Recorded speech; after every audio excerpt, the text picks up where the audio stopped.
Hello प्यारे बच्चों, कल के वीडियो में मैंने 3.2 प्रश्नावली का पहला प्रश्न बताया था। वो मैंने दूसरे प्रकार से कागज पर लिख के बताया था कि हमें ग्राफ बनाना था। ग्राफ इस पर बोर्ड पर बनाना संभव नहीं है, इसलिए मैंने कागज पर दिखाया था। आज मैं अगला वीडियो बना रहा हूँ जिसमें दो प्रश्न हैं जिनमें ग्राफ की आवश्यकता नहीं है। तो देखिए दूसरा प्रश्न क्या है। अपने पास किताब रख लें वीडियो देखते टाइम और किताब से क्वेश्चन पढ़ेंगे। मैं अभी पढ़ता हूं, उसके बाद तुम लोग किताब से पढ़ोगे पॉज करके और तब समझेंगे, ठीक है। तो दूसरे प्रश्न में हमें 3 खंड दिए गए हैं। उससे पहले हमें दिया क्या है ये समझ लें।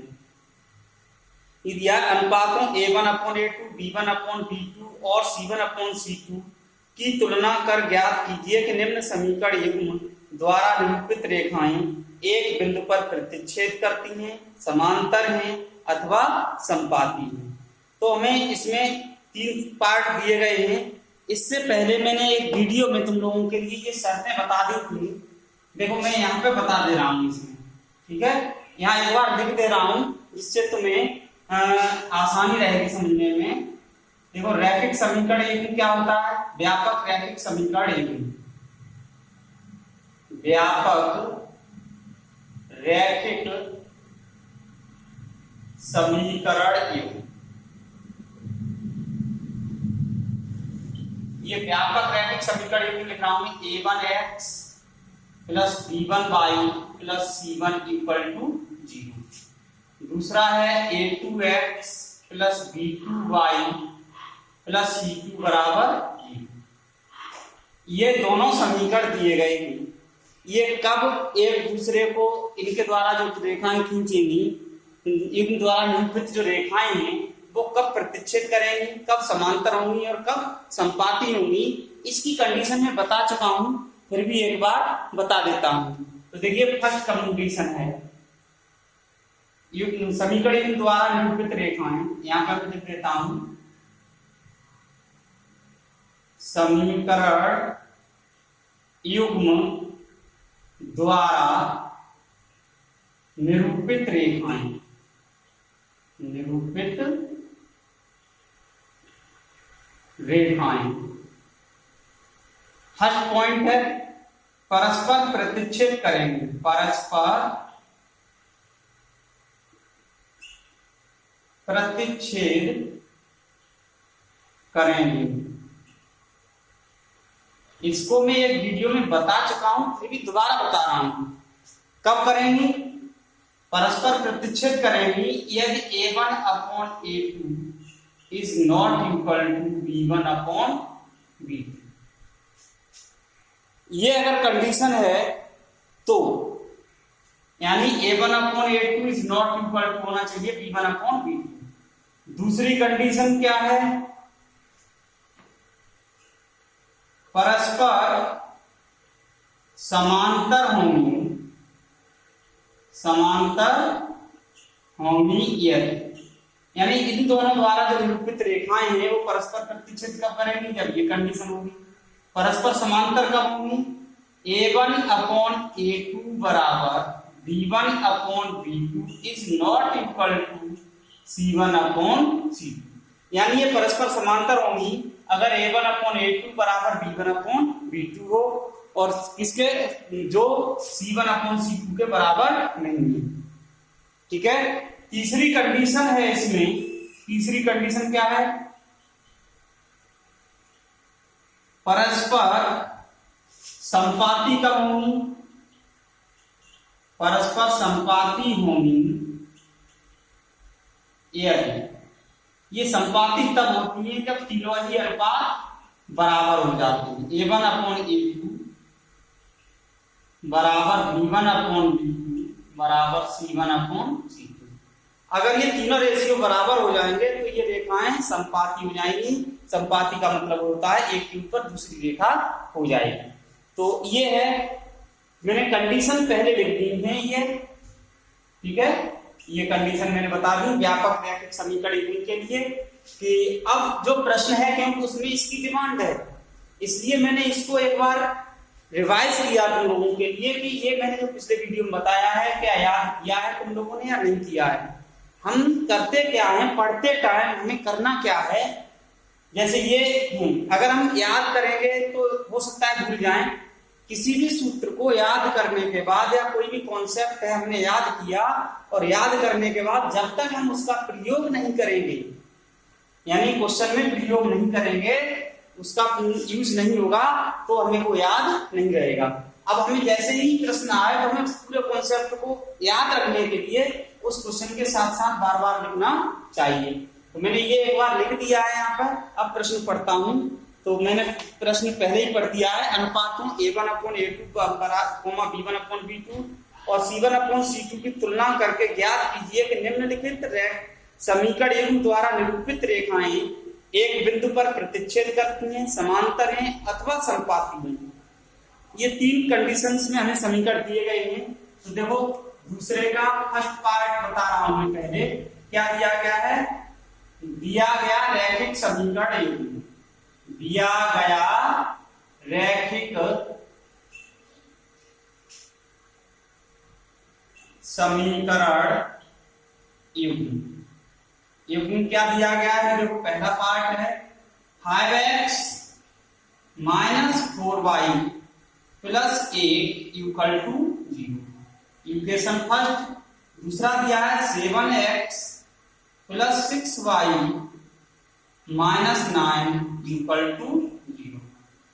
अब देखिए हमें करना क्या है, ये रैखिक युग्म दिया गया है, ये देखना है कि इसके द्वारा जो निरूपित रेखाएं हैं, ये जो रैखिक युग्म दिया गया है वो किस रूप का है? इस रूप का। समझना, दोनों को मैंने यहाँ पे लिखने का मेरा उद्देश्य है कि ये वाला जो रैखिक युग्म दिया है वो किस रूप का है? इस रूप का है।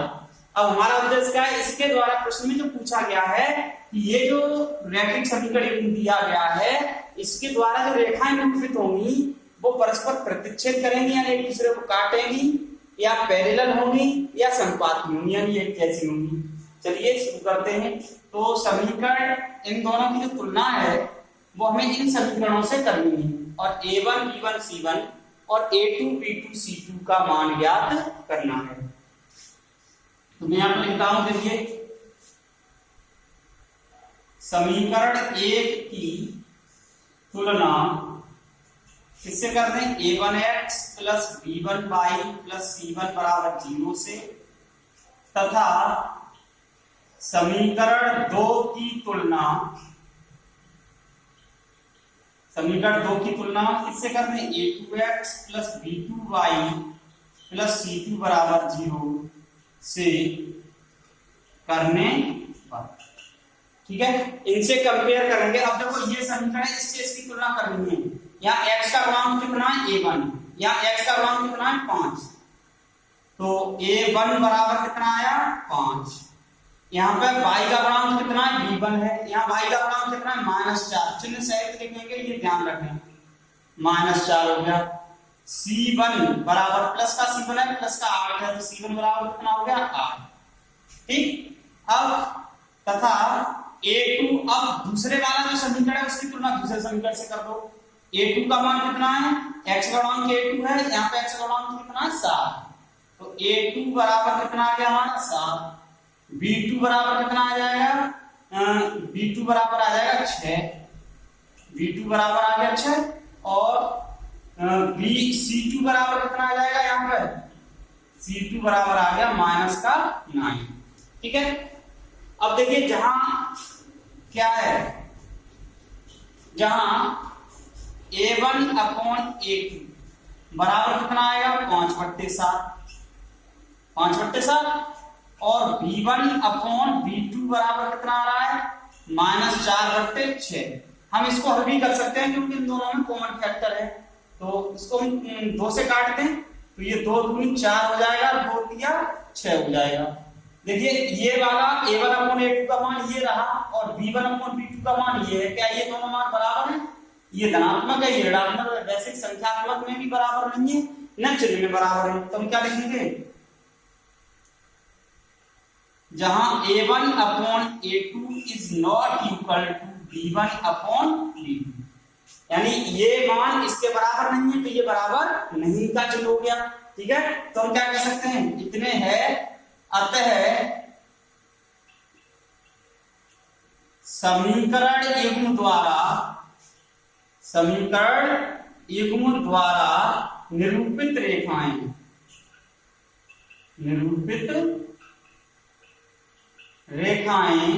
क्या करेंगी? परस्पर प्रतिच्छेद करेंगी, यानी एक दूसरे को काटेंगी, परस्पर प्रतिच्छेद करेंगी। ये कंडीशन ये कहां से मिला हमें? ये पहले ही बता चुका हूं मैं। A1/A2 बराबर नहीं है B1/B2 के। तो ये वाली शर्त, इस वाली शर्त का पालन हो रहा है, यहाँ पे हो रहा है।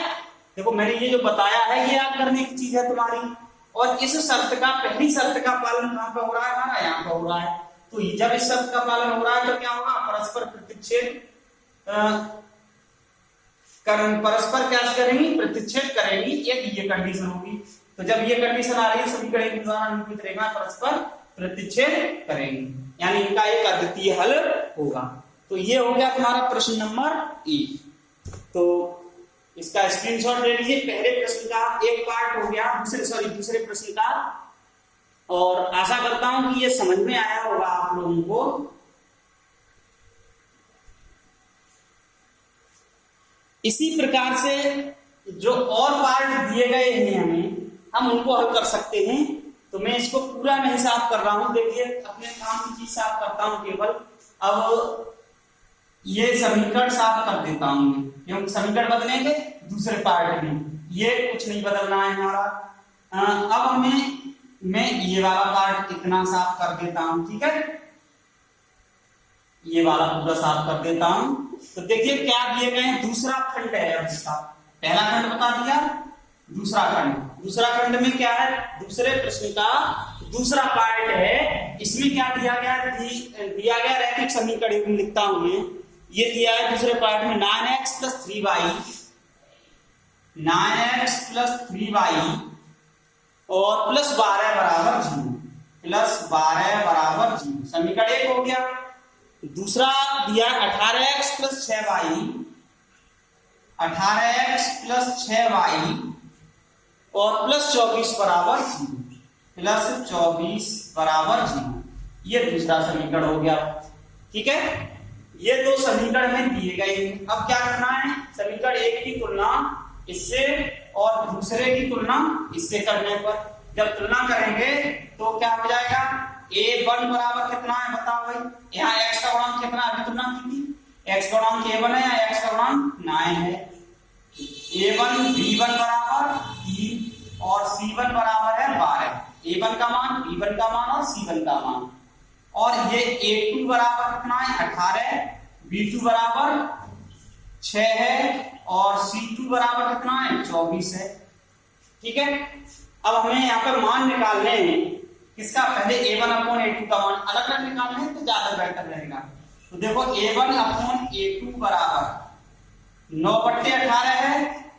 9 से ये 2 बार कट जाएगा, कितना आएगा? 1/2। 9 से 2 बार कट गया।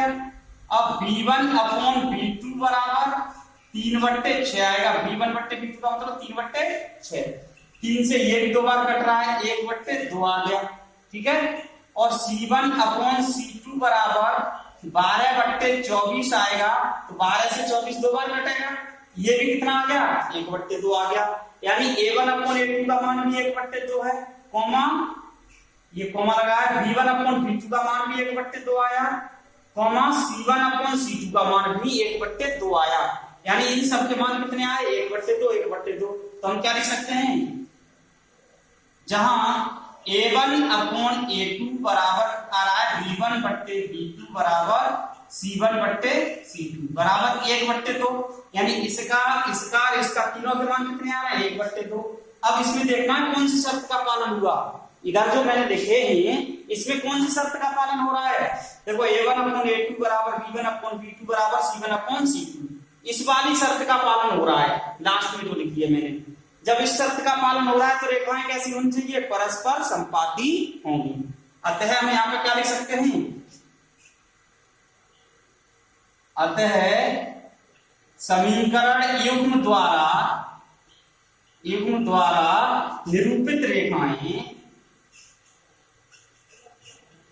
निरूपित रेखाएं, समीकरण युग्म द्वारा निरूपित रेखाएं कैसी होंगी? परस्पर संपाती होंगी, संपाती होंगी।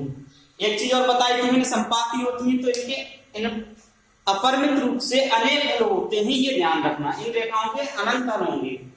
अगर प्रतिच्छेद करती हैं तो अद्वितीय हल होता है, और परस्पर समांतर होती हैं तो कोई भी हल नहीं होता है, ये भी ध्यान रखेंगे। तो ये हो गया इसका पहले प्रश्न। वो दूसरे प्रश्न का दूसरा पार्ट। एक पार्ट में छोड़ रहा हूं, तीसरे वाला जो तुम्हें स्वयं करना है। हो सकता है उसमें ये वाली शर्त का पालन हो, दूसरी वाली शर्त का ही पालन हो सकता है इसमें।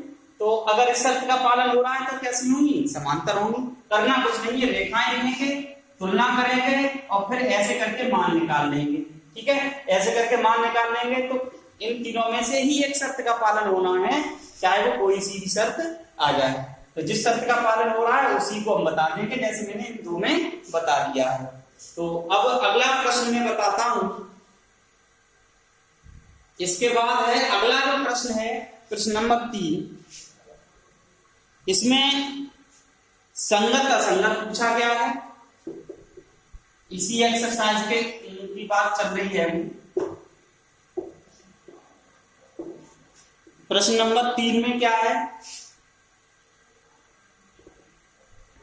तीसरे का फर्स्ट पार्ट बताऊंगा मैं, क्वेश्चन पढ़ता हूं, क्वेश्चन नहीं लिखूंगा बोर्ड पर। ये तुम्हें किताब रखनी है अपने पास पढ़ते टाइम, तो क्वेश्चन लिखने की कोई आवश्यकता नहीं है वैसे। अब देखिए क्या दिया है तीसरे प्रश्न में, बहुत अच्छे से समझने।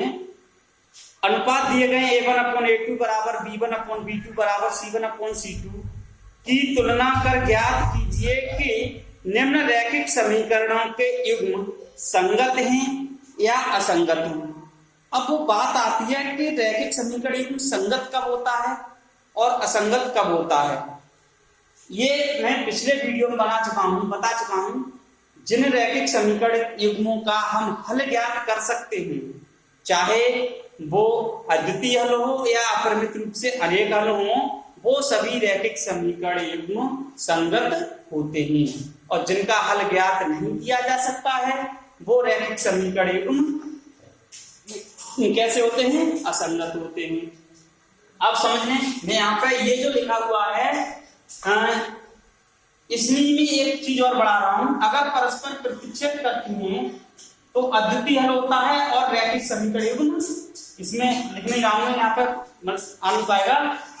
रैखिक समीकरण युग्म अगर परस्पर प्रतिच्छेद करती है तो ये कंडीशन होगी, और जब ये कंडीशन है तो इसका अद्वितीय हल होता है, और अद्वितीय हल होगा तो समीकरण युग्म संगत होगा। समझना मेरी बात को।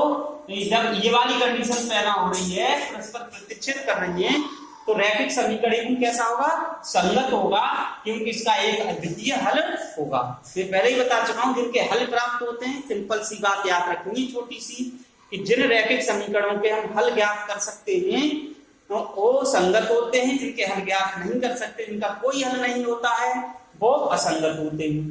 दूसरी कंडीशन है परस्पर समांतर होंगी, तब ये कंडीशन होती है।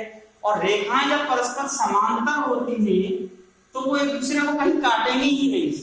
जब नहीं काटेंगी एक दूसरे को कहीं पे भी, तो इनका कोई भी हल नहीं होगा। यानी ऐसे कोई भी एक्स और वाई के मान नहीं होंगे जो इन दोनों रेखाओं के समीकरणों को एक साथ सेटिस्फाई करें। तो केवल इस कंडीशन में असंगत हल होता है। और संपातीय तो अपरिमित रूप से अनेक हल होते हैं। जब अनेक हल होते हैं तो वो जब हल होना चाहिए, हल है तो संगत होगा। तो मैं यहाँ पे लिख रहा हूं, इस कंडीशन में तो कैसा होता है? संगत। कैसा होता है? संगत। इसमें कैसा होता है? असंगत होता है। ठीक है, और इसमें कैसा होता है? संगत होता है। तो अब बहुत आसान है प्रश्न को करना। आप देखिए प्रश्न नंबर 3 का मैं पहला पार्ट लिखता हूं। तीसरे का फर्स्ट पार्ट दिया गया रैखिक समीकरण युग्म, दिया गया रैखिक समीकरण युग्म। क्या दिया गया है रैखिक समीकरण युग्म में? देखो 3x + 2y = 5, 3x + 2y बराबर 5 दिया है। बराबर क्या दिया है? 5। या हम इसको कैसे लिख सकते हैं भाई, क्योंकि ये इस रूप में नहीं है, ये कांस्टेंट इधर जुड़े हुए हैं, तो हम इसको 5 को इधर ले लेते हैं। 3x प्लस 2y, ये तो हमने ऐसे लिख दी है, इस 5 को इधर लाएंगे तो माइनस का 5 बराबर 0, ये आ जाएगा। इसको डाल दीजिए इक्वेशन 5। तथा दूसरा समीकरण में क्या दिया गया है, दूसरा समीकरण दिया 7x प्लस 6y, तो sorry 2x minus 3y, 2x minus 3y is equal to 7। इसमें भी बराबर 7 दिया गया है। हमें क्या करना है, ग्रेडियंट्स को ऐसे ही बदल रहे हैं, तो 2x माइनस 3y माइनस 7 बराबर 0, ये डाल दिया हमने समीकरण 2। अब समीकरण 1 और 2 ये रैखिक युग्म हो गया। अब क्या करना है, हमें इस प्रकार के समीकरण से इसकी तुलना करनी है। बस तुलना करके हमें पता करना है, दिए गए यहां पर मैं लिख रहा हूं समीकरण 1 की तुलना, समीकरण 1 की तुलना किससे करनी है हमें, a1x plus b1y plus c1 बराबर 0 से, तथा 2 की तुलना किससे करेंगे, 2 की तुलना a2x plus b2y plus c2 बराबर 0 से करने पर। अब देखो जब तुलना करेंगे तो a1 बराबर कितना है, अब ये वाले जो समीकरण दिख रहे हैं इनकी तुलना करनी है। a1 का मान कितना है यहाँ पे, इसमें देखें तो 3, यहाँ 3x है, यहाँ a1x है, तो a1 गुणांक है x का, यहाँ x का मान 3 है, 3 आ गया।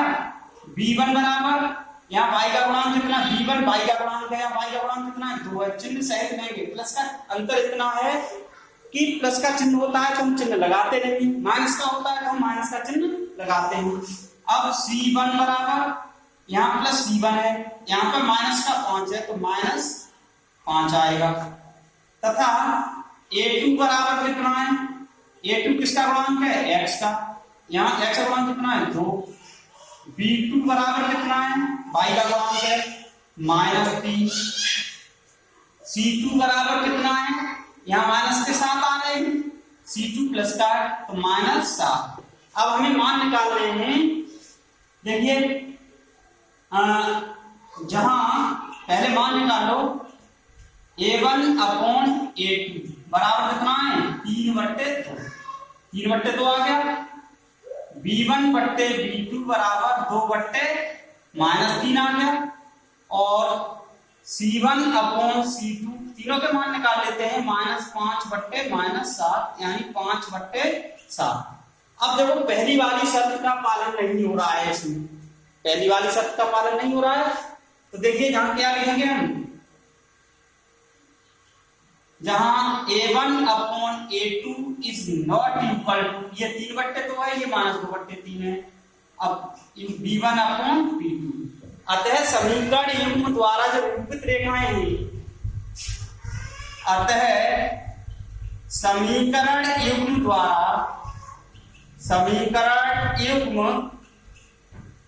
द्वारा निरूपित रेखाएं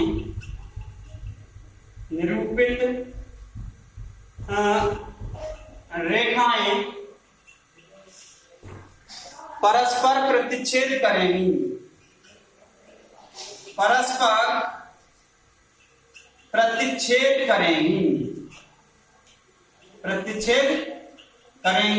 तथा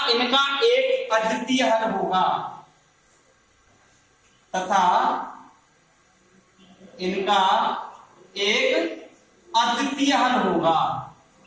अद्वितीय हल होगा, यानी जब रेखाएं परस्पर प्रतिच्छेद करती हैं तो उनका एक अद्वितीय होता है। अद्वितीय का मतलब होता है एक और केवल एक। और मैंने बताया था कि अगर किसी समीकरण युग्म द्वारा निरूपित रेखाओं का एक हल हो तो वो समीकरण युग्म संगत होते हैं, चाहे एक हल हो या अनंत हो, कोई हल नहीं है उसी कंडीशन में यहाँ पर असंगत होते हैं, अन्यथा की स्थिति में संगत होते हैं।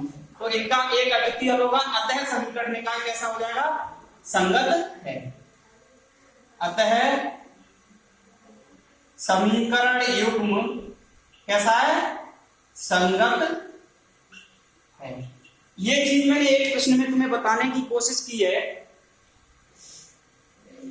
हाँ, इसलिए कि हमें सब क्वेश्चन बताने की जरूरत नहीं पड़ती, हमें केवल एक क्वेश्चन समझना है, वो भी बहुत अच्छे तरीके से अगर हम समझ जाते हैं तो जब हम एक क्वेश्चन को अच्छे से समझ लेंगे तो हमें जरूरत नहीं पड़ेगी बार बार सभी क्वेश्चन। एक क्वेश्चन जब तक नहीं समझ पाओ तब तक हमें उसमें पूछते रहना चाहिए। कमेंट में पूछ सकते हो कि सर इसमें ये कैसे आया। मेरा व्हाट्सएप नंबर सभी के पास है, इसमें ग्रुप में जुड़ा हुआ है, उस पर सीधे सीधे पूछ सकते हो कि सर उसका स्क्रीनशॉट भेज दें कि सर इसमें ये चीज कैसे आई, इसको मैं दोबारा तुम्हारे लिए बता दूंगा। तो देखिए रैखिक समीकरण दिया गया था, उसको हमने इस व्यापक रूप में लिखा पहले, इस रूप में लिखने के बाद इन दोनों इसके व्यापक समीकरणों से इसकी तुलना की। तुलना करने के बाद a1 b1 c1 a2 b2 c2 के मान हमने ज्ञात कर दिए। अब हमने a1/a2 b1/b2 और c1/c2 के मान निकाल दिए अलग अलग। अब हमें दिखाई क्या दे रहा है, a1/a2 बराबर b1/b2 नहीं है, यानी a1/a2 बराबर नहीं किसके, b1/b2 के। ये कंडीशन होती है तब रेखाएं परस्पर क्या करती हैं, प्रतिच्छेद करती हैं। जब प्रतिच्छेद करेंगी तो उनका एक अद्वितीय हल होता है, ये ध्यान रखेंगे, अद्वितीय हल होता है। समझ में आ रहा है, प्रतिच्छेद करती हैं तब अद्वितीय हल होता है, मैं पिछले वीडियो में बता चुका हूं। जब अद्वितीय हल होगा तो वो समीकरण युग्म कैसा होगा, संगत होगा। अगर कोई हल नहीं है तभी असंगत होता है, अन्यथा की स्थिति में संगत होता है। यानी कोई भी समीकरण युग्म हमें दिया गया है और अगर उसका एक भी हल है या अनंत हल है तो वो समीकरण युग्म संगत होते हैं, अन्यथा की स्थिति में असंगत होते हैं। यानी कोई हल नहीं है तो असंगत होते हैं।